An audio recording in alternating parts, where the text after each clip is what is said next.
आरोप भी लग रहे हैं और कई लोग धरना प्रदर्शन के रूप में आपके अस्पताल के गेट पर बैठे भी हुए हैं। उनका कई तरह का आरोप है, जैसे कि जब हाजिरी बनाने के बाद पैसा लेना, सिक्योरिटी गार्ड से पैसा, और आपने एफआईआर भी किया है, आप दबंग भी हैं, ये भी हम लोग को जानकारी मिला। क्या कहिएगा इन सब मसलों के लिए? देखिए, जहाँ तक हाजिरी की बात है तो ये जांच का विषय। आपका आरोप लगाने से कोई बात नहीं, हम लोग उसका सम्मान करते हैं कि आपने आरोप लगाया और इस तरह की बातें कही, हम आपका सम्मान करते हैं। लेकिन जब जांच टीम आई है और आगे जांच सारी करके गई है तो रिजल्ट आने का इंतजार करना था, क्योंकि आप आरोप लगा रहे हैं तो एक व्यक्ति का छवि धूमिल करने की कोशिश कर रहे हैं। हम बुद्धिजीवी लोग हैं और हम लोग पब्लिक की सेवा के लिए हमेशा तत्पर रहते हैं।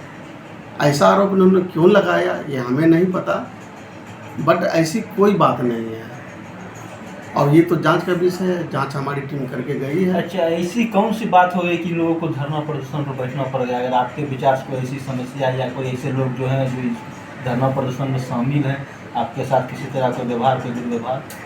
पिछले 4 महीनों से कंटिन्यू हमारे खिलाफ एक एजेंडा चलाया जा रहा है कि प्रभारी जी को हटाया जाए और उस एजेंडे के तहत सारा इल्ज़ाम हम पे लगाया जाता है।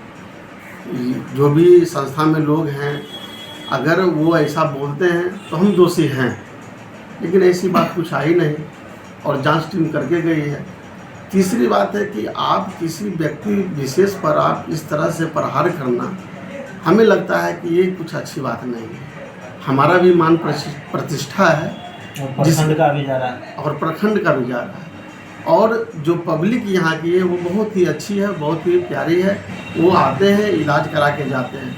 कुछ 2-4 तथाकथित लोग ही इस तरह के काम में शामिल हैं, जिसको आप भली भांति से जानते हैं। और पिछले 4-5 महीनों से ये कार्यक्रम चल रहा है। तब तक हम लोग मतलब कि एक्शन में नहीं थे, क्योंकि मेरे पर पर्सनल आघात हो रहा था, हम उसको झेल रहे थे, क्योंकि ऐसी कोई बात ही नहीं है तो हमें डरने की क्या जरूरत है। लेकिन 15 तारीख को एक ऐसी घटना घटी, क्योंकि ओपीडी में मैं भी था और हमारे डॉक्टर, सहयोगी डॉक्टर भी थे, हम लोग इलाज कर रहे थे और वहाँ पर आकर के बालेश्वर महतो और आलोक मिश्रा ये दूसरा ही राग अलापने लगे और हम पर आरोप लगाने लगे और पब्लिक का काम को बाधित करने लगे। तो हम लोग विवश होकर के, हमारे जो स्टाफ थे वो हम पर बोलने लगे कि सर हम आपके साथ क्या काम करेंगे, इतना कुछ 4 महीने से हो रहा है और आप हमें संरक्षण ही नहीं दे पा रहे हैं, आप कुछ ऐसा कर ही नहीं पा रहे हैं, तो हम क्यों काम करें आपके साथ। उन्होंने कार्य का बहिष्कार कर दिया और विवश होकर के हमको ये स्टेप लेना पड़ा। अच्छा, ऐसा तो नहीं कि हो सकता है कहीं या तो उनका गाल नहीं गल रहा है या आपके दाल, मतलब कुछ ना कुछ दाल में तो काला है, या तो उनका कुछ काम नहीं हो रहा है या आप कुछ काम कर रहे हैं जो उनको अनुचित लग रहा है? क्या कहिएगा इससे? मसला कुछ ना कुछ है, नहीं तो बहुत कम धरना प्रदर्शन अस्पताल के खिलाफ होता है, ये बात आपको भी पता है और लगभग कई सारे लोग जानते भी हैं। देखिए, हमारा काम है पब्लिक का सेवा करना। आज के डेट में जो भी सरकार का दिशा निर्देश है, जो भी मेरे बड़े पदाधिकारी का निर्देश है, उसको मैं अक्षरशः पालन करने की कोशिश कर रहा हूँ।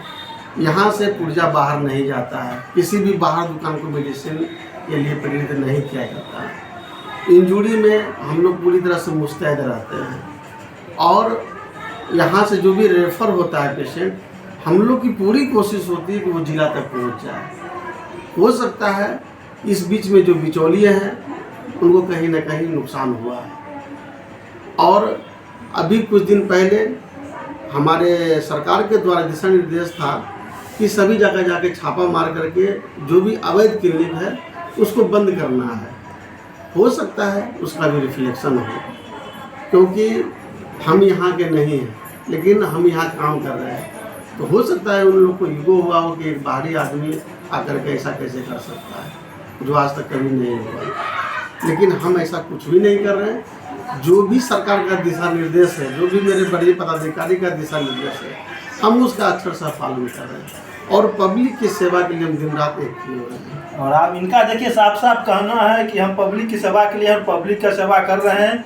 सबका अपना अपना विचार है, अपना अपना मत है, वो भी अपना काम कर रहे हैं और बाकी सारा चीज जो है सो जांच का विषय है। जांच होने के बाद अपने दूध का दूध और पानी का पानी जी हो जाएगा ना। यही